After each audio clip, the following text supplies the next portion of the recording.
Hello friends, this is Abhishek Mahajan and I welcome you all on Easy Learn.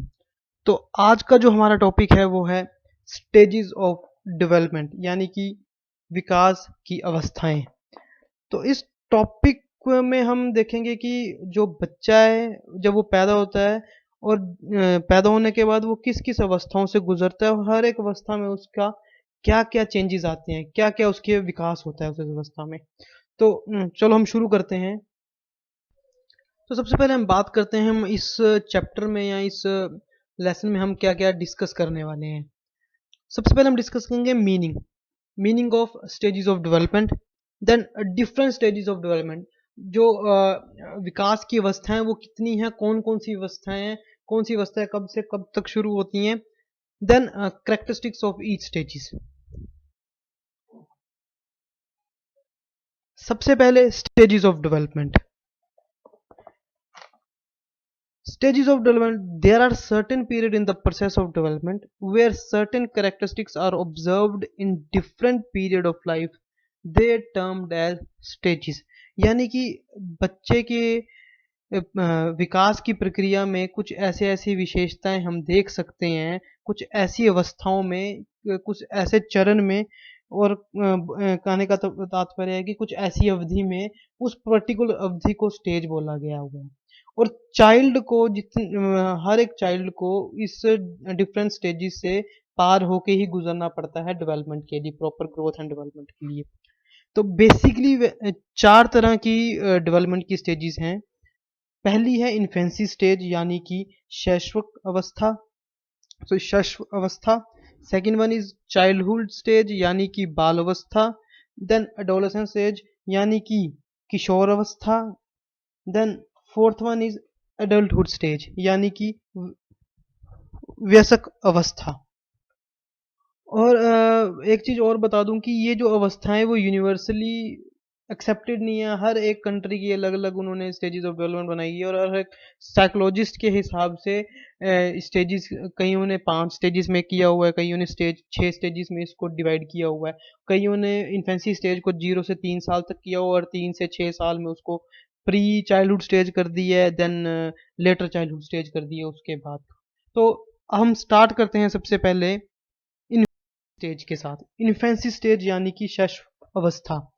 ये stage जो है बहुत ही important part play करती है चाइल्ड की लाइफ में, क्योंकि इस स्टेज में इन्फेंसी प्रिपेयर होता है अपनी लाइफ स्टाइल के लिए।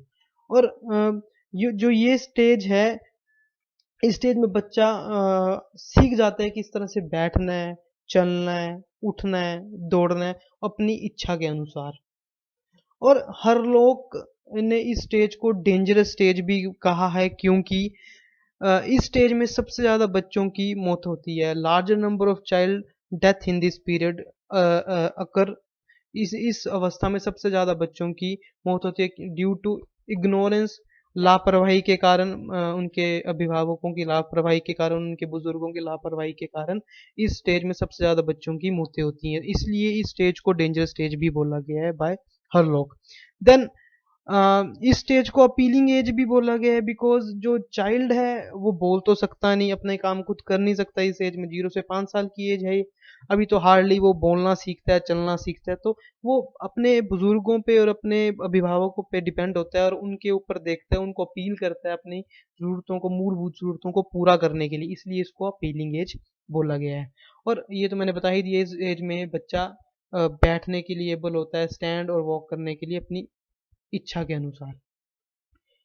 और अकॉर्डिंग टू सिगमंड फ्राइड, ये जो 4 से 5 साल की एज होती है बच्चे की, जब से वो पैदा होता है, और इस अवस्था में जो बच्चा है, the child become what he has to grow in the coming life.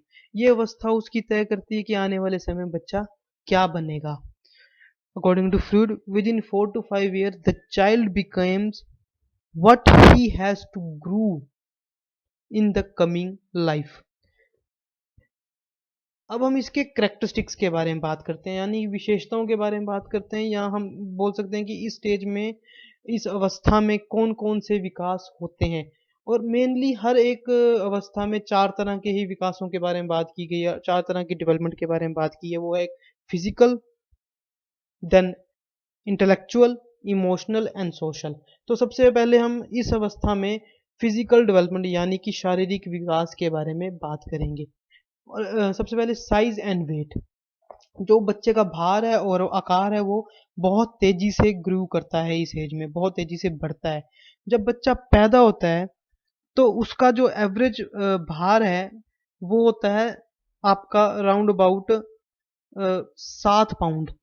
जो भार होता है वो 7 पाउंड्स पाउंड्स के तकरीबन होता है, और ये वेरी करता है आपका तकरीबन तकरीबन 3 पाउंड से लेके 16 पाउंड तक।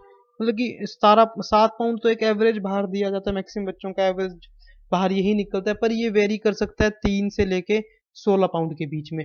और जो साइज होता है, जो बच्चे का साइज होता है वो एवरेज साइज होता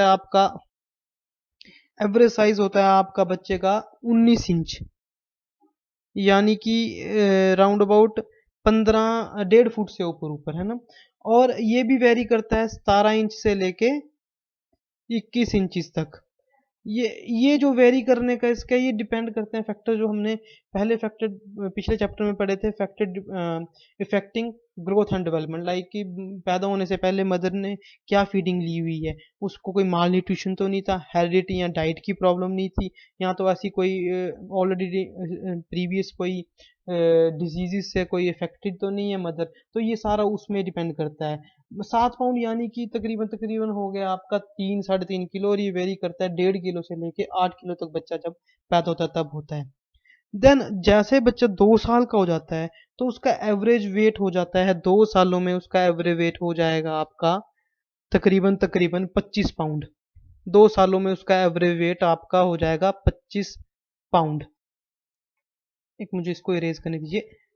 एवरेज वेट हो जाएगा बच्चे का आपका 25 पाउंड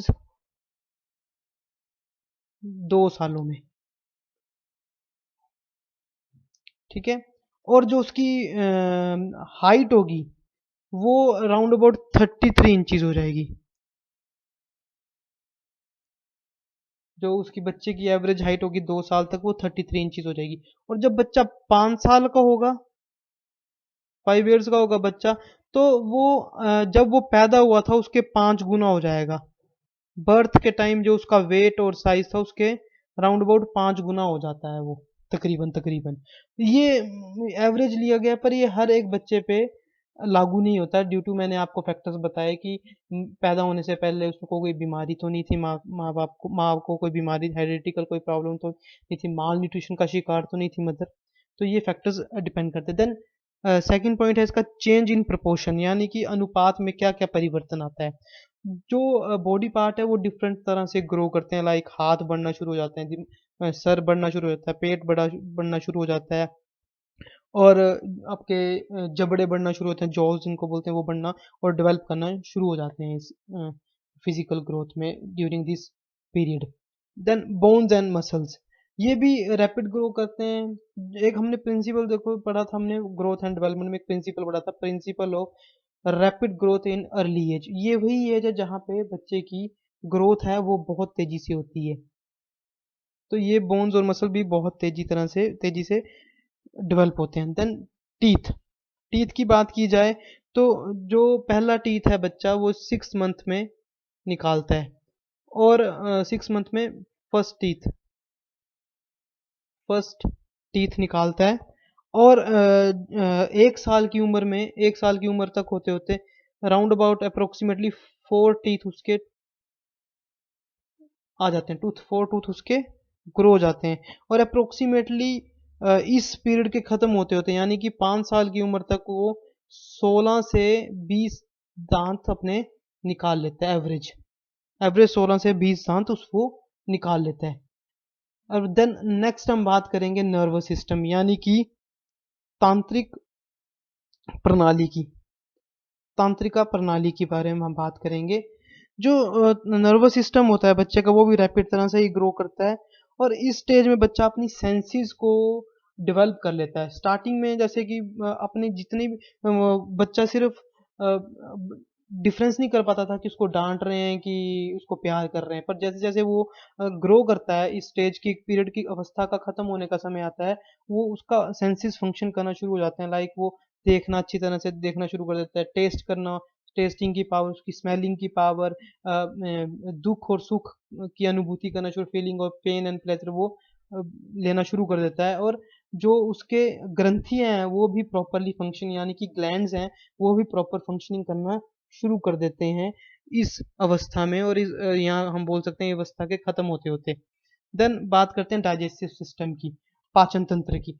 पाचन तंत्र जो बच्चे का है इस स्टेज में बहुत ही कमजोर होता है, और इस चीज को बहुत ध्यान देने की जरूरत है अभिभावकों को और उनके बुजुर्गों की। और आप लोग भी आने वाले अभिभावक हैं और आने वाले टीचर एज बहुत इंपॉर्टेंट पार्ट प्ले कर रहे हैं इस चीज के लिए। तो ये चीज का ध्यान रखना है कि जो बच्चे का डाइजेस्टिव सिस्टम है बहुत वीक होता है, और वो बहुत ही इजीली से स्पॉइल्ड हो सकता है अगर उसको प्रॉपरली केयर ना मिले। ये थे कुछ करेक्टरिस्टिक्स फिजिकल डेवलपमेंट के। तो अब हम बात करते हैं इंटेलेक्चुअल डेवलपमेंट यानी कि बौद्धिक विकास के बारे में। It means development of different dimensions of mind such as language, imagination, memory power, thinking, reasoning, intelligence, understanding, sensation, etc. कहने का तात्पर्य है कि वो सभी डायमेंशन और एस्पेक्ट्स जो माइंड से रिलेट करते हैं उनके विकास के बारे में हम अगर बात करें तो हम बात कर रहे हैं इंटेलेक्चुअल डेवलपमेंट यानी कि बौद्धिक विकास के बारे में। तो सबसे पहले हम बात करते हैं इस अवस्था में डेवलपमेंट ऑफ लैंग्वेज कैसी होती है। आप ये तो आप सभी जानते हैं कि बच्चा जब पैदा होता है या तो सिर्फ वो रोता है, क्राई करता है, या तो फिर स्माइल करता है।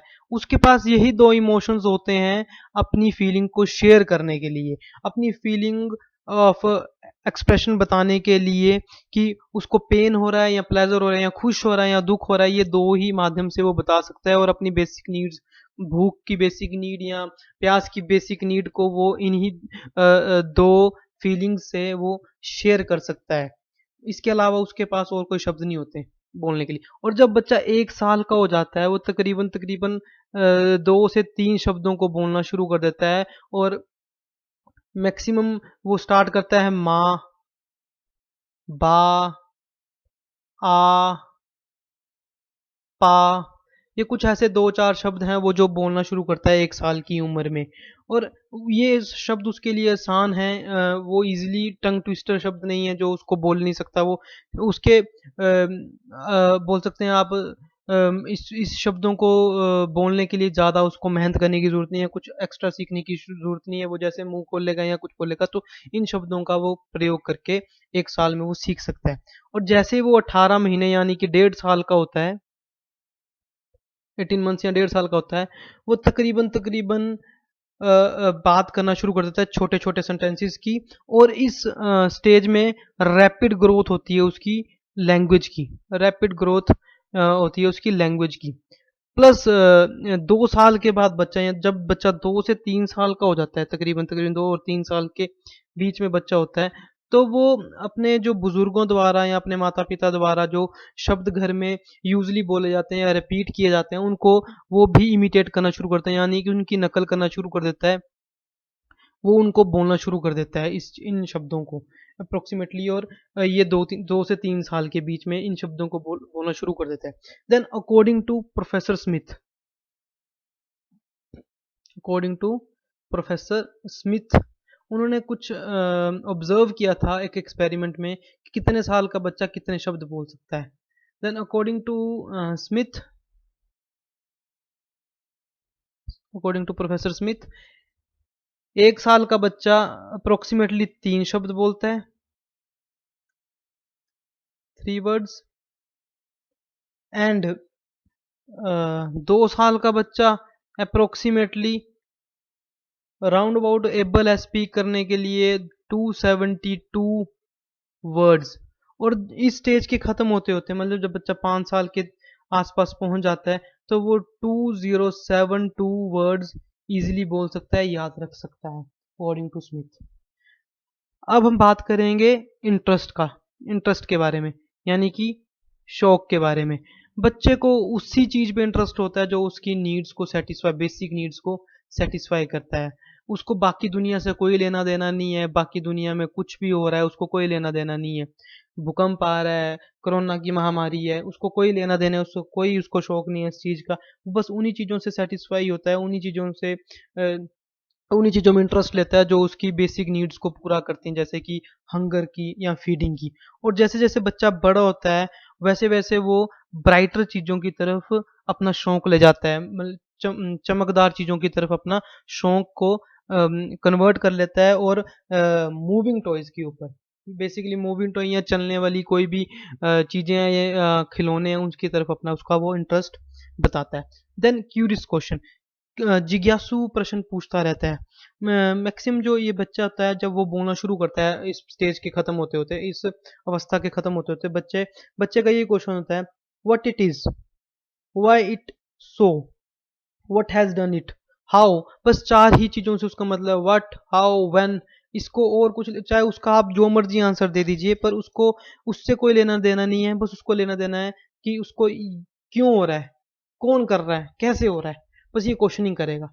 उसको उसके जवाब, उसको आप कोई भी उसका जवाब दे दोगे, वो सेटिस्फाई हो जाएगा। उसकी अपनी रीजनिंग पावर या थिंकिंग नहीं होती उस चीज़ के लिए। बस उसको नए शब्द सीखता है और नई नई बातें करना सीखता है। तो ये चार चीज़ों से ही उसका क्यूरियोसिटी उसकी पूरी हो जाती है। देन फर्टाइल इमेजिनेशन, यानी कि उपजाऊ कल्पना। वो अपनी ही कल्पनाओं में खोया रहता है, फैंटेसी वर्ल्ड में खोया रहता है, फेरी टेल्स की दुनिया में, कहानियों की दुनिया में खोया रहा है। दिन भर कुछ ना कुछ इमेजिन करता रहता है, जैसे कि चॉकलेट की नदियां बह रही हैं, कैंडीज के बादल हो सकते हैं। तो वो अपनी ही दुनिया में मस्त है, उसको बाहर की दुनिया से कुछ लेना देना नहीं है। Then concept, perception and thoughts, क्या क्या उसकी धारणाएं, अनुभूति और विचार हैं। जैसे जैसे चाइल्ड ग्रो करता है इसमें, उसके ये जो अलग अलग कंसेप्ट, परसेप्शन और थॉट के डायमेंशन है वो भी डेवलप होना शुरू कर देते हैं। वो जैसे जैसे वो इस स्टेज के खत्म होते होते बच्चा एबल हो जाता है। जब वो, अगर एग्जाम्पल के तौर में अगर वो जंप करता है तो उसको पता चल जाता है कि कितनी दूर तक उसने जंप किया। भाग रहा है तो कितनी दूर तक भाग रहा है, चल रहा है तो कितने दूर तक उसने कितना डिस्टेंस कवर किया चलने के लिए। और जब वो 5 साल का कंप्लीट हो जाता है तो वो कैपेबल हो जाता है रीजनिंग और थिंकिंग के लिए। और पर उसकी जो थिंकिंग और रीजनिंग है वो बड़ी वेग वेग सी है और इनकंसिस्टेंट है। उस वो भी उसकी भी वो उसकी थिंकिंग भी उसकी तरह, उसकी रीजनिंग भी एक तरह से फर्टाइल इमेजिनेशन की तरह होती है। ये नहीं ऐसे हो सकता है, ये वैसे हो सकता है। ये अब हम बात करें इमोशनल डेवलपमेंट, यानी कि भावनात्मक विकास के बारे में। जो ये डेवलपमेंट है ये बहुत इंपॉर्टेंट पार्ट प्ले करती है एक बच्चे के ओवरऑल डेवलपमेंट के लिए। अब हम इसकी कुछ विशेषताएं जान लेते हैं, इसकी क्या क्या कैरेक्टरिस्टिक्स हो सकते हैं। ये स्पेसिफिक नहीं है, सबसे पहले विशिष्ट नहीं है। Child can't show specific emotion like hunger, fear and joy as like adult. Like जैसे कि बच्चे, जैसे बड़े और जो बड़े हैं, बड़े लोग हैं वो अपने इमोशंस को जाहिर कर सकते हैं, वैसे बच्चे इस एज में अपने इमोशन को विशिष्ट रूप से जाहिर नहीं कर सकते, वो स्पेसिफिक नहीं कर सकते कि क्या क्या है। सिर्फ वो पेन और प्लेजर्स में ही खुश हैं। और जैसे जैसे वो बड़ा होता है वैसे वैसे उसकी इमोशंस ऑफ जॉय और अफेक्शन वो दिखाना शुरू कर देता है। अपने इमोशंस और जॉय, वो emotion of Joy and affection वो दिखाना शुरू कर देता है, बताना शुरू करता है उन्हीं को जो फेसिस उसके लिए फैमिलियर है। लाइक उसके चाचा चाची, दादा दादी, मामा मामी, माता पिता के आगे दिखाना है। बाकी बाकी जो उसके लिए अनजान है उनके आगे वो अपने इमोशन शो नहीं करता।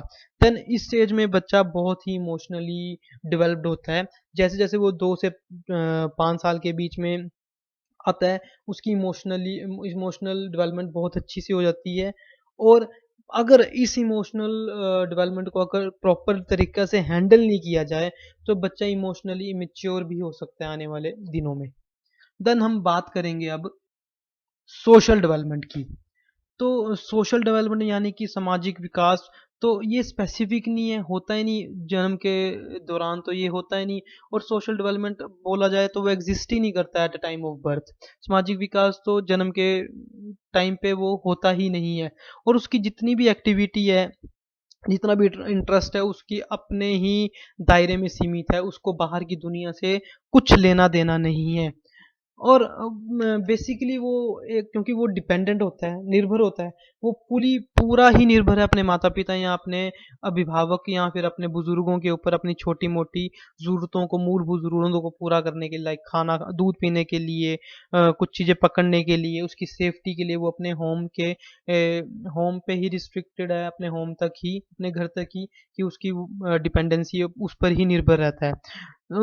तो कहने का तात्पर्य है कि एक तो बच्चा डिपेंडेंट है अपनी फैमिली पर, और इसीलिए फैमिली बहुत ही इंपॉर्टेंट पार्ट प्ले करती है उसके सोशल एटीट्यूड और बिहेवियर को डेवलप करने के लिए।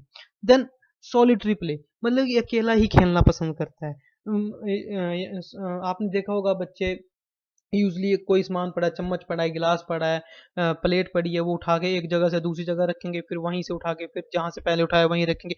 वो अकेले ही खुश रहते हैं, उनको बाकी दुनिया से कोई लेना देना नहीं। सामाजिक वो इस स्टेज के दौरान सामाजिक विकास उनका इतना नहीं होता।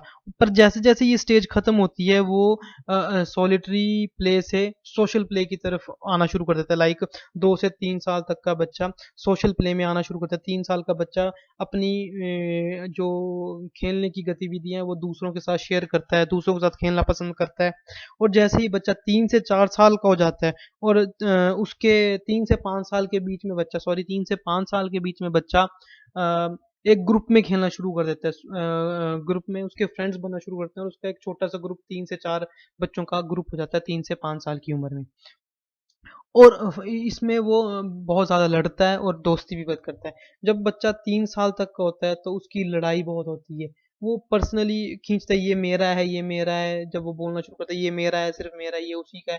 वो अपने तक ही सीमित होता है। और जैसे जैसे ये स्टेज खत्म होती है, यानी कि 5 साल वो पूरे कर लेता है अपनी स्टेज के खत्म होने तक, तो वो फ्रेंडशिप की तरफ जाना शुरू कर देता है। ये है आपका इन्फेंसी स्टेज। और इन्फेंसी स्टेज के characteristic: social development, emotional development, intellectual development and physical development. अब हम बात करेंगे आपके चाइल्डहुड डेवलपमेंट के बारे में। चाइल्डहुड पीरियड यानी कि बाल अवस्था, ये होती है 6 से 12 साल के बीच में। कईयों ने इसको कई साइकोलॉजिस्ट ने इसको 5 से 12 साल भी किया है। पर ये कंफ्यूजिंग है, अभी तक इसका कुछ यूनिवर्सल एक्सेप्टेंस नहीं है कि कितने से कितने साल तक की कौन सी स्टेज है। This stage is the transitional period between infancy and adolescence. मतलब कि ये साक्षात्कार का की अवस्था है इन्फेंसी और एडोलसेंस के बीच में। ये शुरू होती है बच्चे के स्कूल जाने में और ख़त्म होती है जब बच्चा अब आपका यौवन अवस्था को शुरू करता है। यौवन अवस्था में शुरू होता है, यानी कि 12 साल के बाद उसकी एडोलसेंस स्टेज शुरू होती है। इस बीच के पीरियड को बोला गया हुआ है चाइल्डहुड पीरियड। और इस पीरियड के दौरान बच्चा कई अलग-अलग चेंजेस से गुजरता है, और हम उस चेंजेस के बारे में डिस्कस करते हैं, क्या-क्या चेंजेस अकर होते हैं। सबसे पहले कैरेक्टरिस्टिक्स या चेंजेस, फिजिकल क्या डेवलपमेंट होती है, फिजिकल क्या-क्या चेंजेस आते हैं। हाइट और weight, it is a period of slow study and uniform growth. इसमें जैसे कि इन्फेंसी में बहुत रैपिड तरह से ग्रोथ होती है हाइट और वेट की, इसमें हाइट और वेट की ग्रोथ थोड़ी सी कम होना शुरू हो जाती है। और इसी इसी में बच्चे का मैक्सिमम, जो बच्चा एक यूनिफॉर्म पैटर्न से ग्रो करता है। ये नहीं कि एकदम से ग्रो करेगा, यूनिफॉर्म पैटर्न से rapidly study, slowly and study growth करेगा। और at the age of 12th वो 56 इंचेस तक उसकी हाइट हो जाती है, राउंड अबाउट अप्रोक्सीमेटली। और 85 पाउंड 85 पाउंड तक उसका वेट हो जाता है। बॉडी बॉडी प्रपोर्शन, यानी कि शारीरिक परिवर्तन बहुत ज़्यादा आता है। ओवरऑल अपीयरेंस जो बच्चे की है वो चेंज हो जाती है। जो उसका हम जो जैसे बच्चे को हमने इन्फेंसी में देखा होता है, जैसे वो इस स्टेज को ख़त्म करता है, उसका एकदम से शरीर में बड़ा ज़्यादा परिवर्तन आता है। उसकी नाक जैसे पतली होना शुरू हो जाती है, लोअर जो उसके बाहर निकलना शुरू हो जाता है, चिन बनना शुरू हो जाती है। तो इसमें बहुत से चेंजेस आते हैं, वो ग्रो नहीं करता ज़्यादा। और इस स्टेज को हम पीरियड ऑफ थिननेस बिगन भी बोलते हैं, मतलब कि पतलेपन का की अवस्था भी बोलते हैं। इसमें बच्चे, मैक्सिमम बच्चे सभी पतले ही, एवरेज बच्चे आपको पतले ही दिखेंगे। अ, और इसी पतलेपन के कारण बच्चा अगली आउटलुक, मतलब गंदी शक्लों वाले होते हैं, क्योंकि आपके जो मिल्की टीथ हैं वो टूट जाते हैं, आगे के जॉज निकल आते हैं, परमानेंट टीथ अभी आ रहे होते हैं। तो इसमें बच्चा थोड़ा सा गंदा दिखना शुरू हो जाता है। Then growth and coordinate of muscle, जो कोऑर्डिनेट है और मसल्स की ग्रोथ है वो बहुत रैपिड होती है इसमें, इस स्टेज में। और बच्चा छोटी सी छोटी फाइनर फाइनर मस्कुलर कोऑर्डिनेशन को समझता है और उसमें इंप्रूव करता है, लाइक कि पेन को और पकड़ने में, मोटर स्किल्स में वो डेवलप होता है, किसी चीज को होल्ड कर, भारी सी भारी पानी की बाल्टी उठाने में, या और कोई मोटर स्किल्स या फिजिकल काम करने में और अच्छा और इम्प्रूवमेंट आ जाती है, उसमें कोऑर्डिनेशन आ जाती है। देन टीथ के बारे में, इस अवस्था में बच्चे के दांत गिरना शुरू हो जाते हैं, जो मिल्क टीथ हम बोलते हैं, और परमानेंट टीथ स्टार्ट कर जाते हैं ग्रो करना।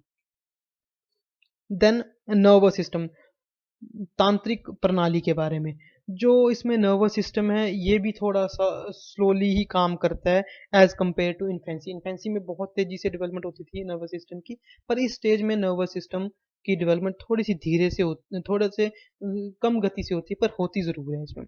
देन हम बात करेंगे सेंस ऑर्गन की, इंद्रियों की। और इसमें जो सेंसिस ऑर्गन्स और मोटर स्किल्स है वो बहुत अच्छी तरह से डेवलप्ड होते हैं बच्चे के। कोऑर्डिनेशन पावर जो हमने ऊपर भी पढ़ा, वो मसल्स के बीच में और सेंसिस ऑर्गन्स के बीच में अच्छी तरह से कोऑर्डिनेट पावर बन जाती है।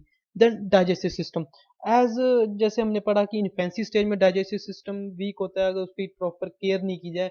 इस अवस्था में भी अगर बच्चे की डाइजेस्टिव सिस्टम की प्रॉपरली केयर नहीं की जाए तो वो भी खराब होने के कगार पे होते हैं, और उम्र भर वो स्पॉइल्ड ही रहेगा डाइजेस्टिव सिस्टम। इसलिए इस दोनों अवस्था में बच्चे के डाइजेस्टिव सिस्टम में अभिभावकों को बहुत ज़्यादा काम करना चाहिए। देन सेक्स डिफरेंस, लिंग भेद का पता चलना शुरू हो जाता है। Sex difference influences the physical growth. इस अवस्था में आप आसानी से देख से बता सकते हो कौन लड़का है कौन लड़की है। इन्फेंसी में अगर लड़के लड़की को एक जैसे कपड़े डलवा दी जाए बच्चों को इन्फेंसी स्टेज में, तो आप पहचान नहीं पाओगे लड़का है या लड़की। पर इस स्टेज में, इस अवस्था में अगर बच्चे को, अगर आप एक लड़के को लड़कियों के कपड़े और लड़की को लड़कों के कपड़े भी डलवा देते हो, तो आप आसानी से उनके फिजिकल कैरेक्टर्स को देख के पहचान सकते हो कि कौन लड़का है और कौन लड़की है। और ओवरऑल देखा गया है कि जो लड़कियां हैं वो 3 गुना ज्यादा लड़कों से हैवी होती हैं इस अवस्था में। अब हम बात करते हैं इंटेलेक्चुअल डेवलपमेंट की, यानी कि बौद्धिक विकास की। ये it is a period of intellectual advancement. इस पीरियड में इंटेलेक्चुअली मतलब माइंड की बहुत तेजी से एडवांसमेंट और डेवलपमेंट होती है। सबसे पहले हम बात करते हैं लैंग्वेज डेवलपमेंट, भाषा का किस तरह से विकास होता है। जब बच्चा 12 साल का हो जाता है, उसकी जो शब्दकोश है वो इतना इतना रिच हो गया होता है कि वो पूरे सेंटेंसेस अच्छी तरह से बोल सकता है। उनके उसके बाद शब्दों का भंडार इकट्ठा हो गया होता है जब तक वो 12 साल का होता है। और वो छोटे छोटे इडियम्स को भी बोलना शुरू कर देता है। और ये एक्यूमुलेट करता है मोर अमाउंट ऑफ नॉलेज और इन्फॉर्मेशन को गैदर करके। इंटेलेक्चुअल डेवलपमेंट की बहुत, कहने का तात्पर्य इसकी इंटेलेक्चुअल डेवलपमेंट बहुत तेजी से होती है। देन क्यूरियस क्वेश्चन, पिछले स्टेज में जो बच्चा है वो सिर्फ पूछता है ये क्यों है, ये क्या है, ये कैसे है। पर इस स्टेज में जब बच्चा क्वेश्चन पूछता है, साथ ही साथ पेरेंट्स से एक्सपेक्ट करता है कि इंश्योर करता है कि वो ही उसका आंसर बता भी देगा। खुद ही क्वेश्चन पूछेगा और खुद ही उसका कुछ उस रीजनिंग से उसका आंसर बताएगा, और उसकी रीजनिंग बहुत ही प्रिस्क्राइब होगी। पिछली बार में वेग थी उसकी अपनी रीजनिंग पावर, इसमें बहुत प्रिस्क्राइबली वो और स्पेसिफिक और डिफाइंड क्वेश्चंस पूछता है और उसके आंसर भी उसी तरह से देता है। देन पावर ऑफ थिंकिंग, सोचने की क्षमता। Curious question, reasoning, thinking, remembering, recalling power इसकी बहुत ज़्यादा डेवलप हो जाती है इस स्टेज में। और वो अब ये पूछने के बजाय ये क्यों है ये पूछता है, वाई इज दिस सो, ये है तो ऐसे भी हो सकता है, ये इस तरह से, इसको इस तरह भी कर सकते हैं, रीजनिंग करके वो बता सकता है। Then import from imagination world to reality world. अब वो अपनी इमेजिनेशन दुनिया को छोड़ के रियल दुनिया में आ जाता है। उसको पता चल जाता है जो उसकी इमेजिनेशन वर्ड था वो कुछ भी नहीं था, वो उसी का एक सोचने का पहलू था, पर रियलिटी को कुछ और है, और वो रियलिटी वाली वर्ल्ड में पैर रखता है और रियलिटी को जानना शुरू कर देता है इस time. Then development of concept and interest, वो उसके कंसेप्ट और इंटरेस्ट और ज़्यादा डेवलप हो जाते हैं इस स्टेज में। देन इमोशनल डेवलपमेंट, एक तो स्टेबिलिटी होती है और कंट्रोल, उसको अपने इमोशन में अब उसको पकड़ आ जाती है, कंट्रोल आ जाता है, यानी कि भावनात्मक विकास उसका इतना वो होता है कि वो अपनी इमोशंस को रोक सकता है, पकड़ सकता है। अगर child begin to control his emotion, अगर उसको गुस्सा है वो बताएगा नहीं कि उसे गुस्सा है, वो अपना गुस्सा पी जाएगा। अगर वो उसको डर लग रहा है, फ्रेटेंड है किसी चीज़ से, पर वो ये शो करेगा कि वो बहुत बहादुर है और ब्रेवरी है, करेज दिखाएगा कि नहीं उसको डर नहीं लग रहा, उसको पूरा कंट्रोल है अपने इमोशन में। अगर उसको अपने छोटे भाई या बड़े भाई बहनों से जेलसी है, तो भाई बहनों से या जो अच्छे बच्चे होते हैं, जो टॉप के बच्चे होते हैं क्लासेस में, उनसे जेलसी है, तो वो क्राई नहीं करेगा, वो जेलसी दिखाएगा नहीं, अंदर पी जाएगा, मतलब कि कंट्रोल करना आ जाएगा, स्टेबिलिटी कंट्रोल करेगा अपनी इमोशंस की इसमें। और अगर वो इस चीज को और देखा जाता है, किसी की जैसे ही doesn't like to be kissed at this stage due to sex development. इस टाइम में उसके उनके सेक्सुअली अच्छी तरह से वो डेवलप हो जाते हैं। और जैसे कि इन्फेंसी स्टेज में माता पिता अपने बच्चों को आमतौर में प्यार करते हैं, किस करते हैं, इस स्टेज में बच्चा इस चीज को निग्लेक्ट करता है, उसको अच्छा नहीं लगता कि उसके माता पिता उसको किस करें। Then sentiments and complex are formed. उसके जो भावुकपन है और जो कॉम्प्लेक्सीज हैं वो सामने हमें दिखाई देते हैं इस स्टेज में। देन नेक्स्ट और आखिरी डेवलपमेंट है वो है सोशल डेवलपमेंट, यानी कि सामाजिक विकास। इस डेवलपमेंट में कंसिडरेबल चेंज होता है इस सामाजिक विकास में। इस स्टेज में बच्चे का सामाजिक विकास बहुत तेजी से होता है। सोशल बिहेवियर उसका सामने आना शुरू हो जाता है, यानी कि ग्रुप प्ले करना शुरू कर देता है। ज़्यादातर समय अपने दोस्तों के साथ गुजारता है, टीम गेम्स खेलता है, जो अपने दोस्तों के साथ ग्रुप में गेम्स खेलना शुरू करेगा। इंपॉर्टेंस ऑफ ग्रुप, यानी कि उसको ये बताएगा, उसको पता है कि ग्रुप की इंपॉर्टेंस क्या है, और कोशिश करेगा ग्रुप में लॉयल रहे, ग्रुप की बातें कहीं यहाँ से वहां ना निकाले, और हमेशा कोशिश करेगा कि ग्रुप का लीडर बन के रहे। लीडरशिप की quality, group loyalty and leadership. Then sex difference, इसमें इसमें सोशल डिफरेंस, जो लड़के हैं काम आमतौर लड़कों के ग्रुप में रहते हैं और लड़कियां लड़कियों के ग्रुप में रहती हैं। चाहे वो स्पोर्ट्स है, चाहे वो एकेडमिक है, चाहे करिकुलर एक्टिविटीज है, उसमें इन बच्चों का सेक्सुअल डिफरेंस के कारण अपना अपना ग्रुप बनता है। तो ये था आज का हमारा टॉपिक जो हमने कवर किया। इसलिए बाकी जो हमारी एडोलसेंस एज है, यानी कि टीन एज बोलते हैं जिसको, किशोर अवस्था, वो हम नेक्स्ट लेसन पढ़ेंगे, नहीं तो लेसन बहुत बहुत बड़ा हो जाएगा। तो आप सबसे रिक्वेस्ट है कि आप इस चैनल को सब्सक्राइब कीजिए, लाइक कीजिए और अपने दोस्तों के साथ शेयर कीजिए अगर आपको पसंद आता है, ताकि मैं आपके साथ ऐसी वीडियोस और शेयर करता रहूँ। Thank you.